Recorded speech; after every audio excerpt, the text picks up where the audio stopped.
Som sestra, predsednička odborového združenia sestier a pôrodných asistentiek na Slovensku.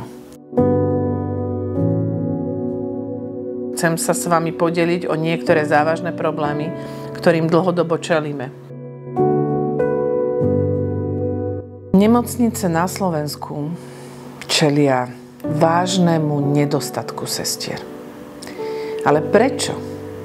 Prečo sa rozhodujú odísť pracovať do zahraničia?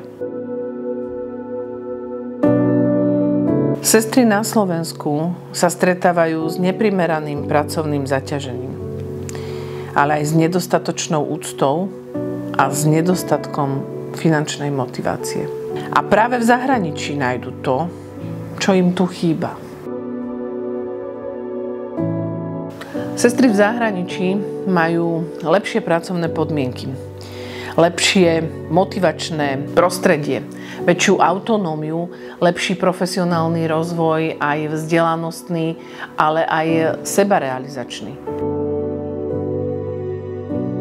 Je na čase, aby sme na Slovensku uznali hodnotu našich sestier a pôrodných asistentiek, zlepšili ich pracovné podmienky a zvýšili ich finančné hodnotenie. Bez nás, bez sestier a pôrodných asistentiek nemôže fungovať žiadna nemocnica. Ako keby to nestačilo, v najbližších rokoch čelíme ďalšiemu problému. Veľa z našich sestier na Slovensku má vyšší vek a čoskoro budú odchádzať do dôchodku.